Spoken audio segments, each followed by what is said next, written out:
Hello and welcome to another week with Unhindered Faith. Last week we started a 5 week series on, titled it Made Well.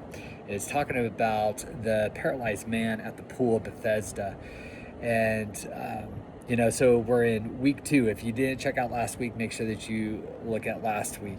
We're looking at the question that Jesus asked this man, do you want to be made well? And we discovered that sometimes people become comfortable in the very thing God wants to change. But today I want to talk about something many of us know all too well, and that's waiting. I'm not talking about waiting in line, not waiting for a package. I'm talking about waiting for God. Waiting for a healing, waiting for a breakthrough, waiting for answers, waiting for change. Because the longer we wait, the easier it becomes to let our waiting define us. You see, the man at Bethesda had been stuck for 38 years. Just let that sink in for a moment. 38 years. That's longer than many people watching this video have been alive. 38 years of watching others move forward. 38 years of disappointment. 38 years of unanswered questions. 38 years of wondering, will this ever change? And if we're honest, many of us know what that's like. Maybe not for 38 years, but we've all experienced seasons where we've asked, God, how much longer? To really understand this story, we have to understand what life was like for this man. In the first century, someone with a disability often had very few opportunities. There were no social programs, no medical systems like we have today. Many people depended entirely on family or charity just to survive. His condition wasn't just physical, it affected every area of his life, his relationships, his opportunities, his future, his identity. Every day he woke up facing the same reality, and eventually waiting became his normal. You see, long waiting seasons shape identity. One of the dangers of long waiting seasons is that they don't just affect what you believe about your situation. They affect what you believe about yourself. At first you say, I'm waiting for healing. But after enough time passes, you start saying, maybe this is just who I am. At first you say, I'm struggling. Then eventually, I am my struggle. Do you see the difference? The problem stopped being something you're facing. It became something you're carrying as your identity. And that's exactly what happens to many people spiritually. You see, maybe you've been fighting anxiety for years. Maybe you've struggled with failure. Maybe you've experienced rejection. Maybe you've been through disappointment after disappointment after disappointment. And without realizing it, you've started introducing yourself through your pain. You've started seeing yourself through struggle. You've started expecting less because you've been waiting so long. And that's where this story becomes so powerful, because Jesus walks into a place full of waiting people and he sees one man. Jesus sees more than your condition.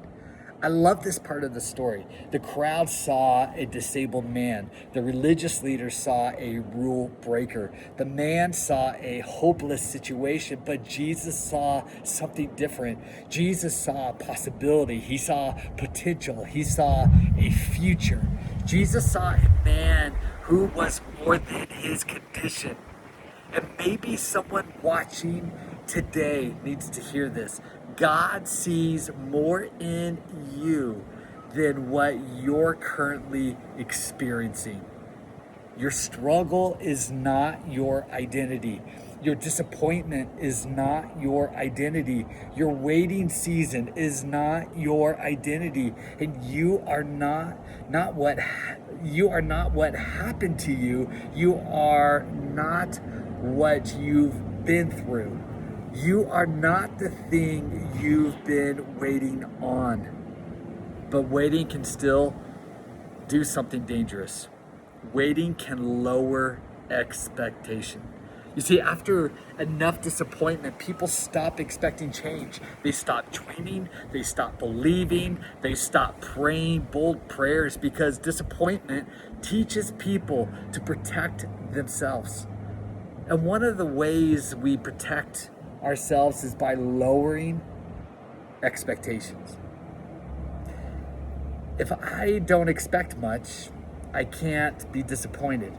But faith doesn't grow by lowering expectations. Faith grows by keeping your eyes on God's character, because God's faithfulness isn't determined by your timeline.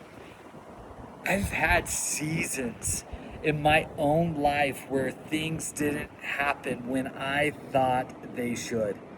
Doors didn't open, answers didn't come, opportunities didn't appear. And there were moments when I found myself asking, God, what are you doing? But I look back now and I can see God was working in ways I couldn't see at the time. And I've learned something. Delay is not denial. Just because God hasn't done it yet doesn't mean God isn't working. Jesus can change a life in a moment. The man waited 38 years, but when Jesus showed up, everything changed. Think about that. 38 years of waiting, one moment with Jesus, everything different. Now here's the lesson. The length of your waiting does not limit God's power. Let me say that again. The length of your waiting does not limit God's power. What takes years to create, God can change in a moment. And what feels impossible to you is not impossible to Him. So let me ask you, what have you been waiting on? Healing? Direction? Restoration? Breakthrough? And have you started allowing that waiting season to define who you are? Because maybe today Jesus is reminding you, you are not your disappointment. You are not your delay. You are not your struggle. And you are certainly not forgotten. The man at Bethesda had spent 38 years waiting, but Jesus didn't see 38 years of failure. He saw someone worth restoring. And the same is true for you. Because waiting may be part of your story, but it's not your identity. Now, if this message encourages you, share it with someone who has been waiting on God. And let me know in the comments, what is one thing you're believing God for right now? You know, next week in episode 3 of Made Well, we're going to talk about the excuses keeping you stuck. Because sometimes the barriers we see around us aren't nearly as powerful as the barriers we carry with us. Thank you so much for watching Unhindered Faith. Make sure that you like and subscribe and join us on this journey. You know, I truly believe that we can live a life with unhindered faith because we serve a God who's not hindered by our situations. Love you, praying for you, and I'll see you next week.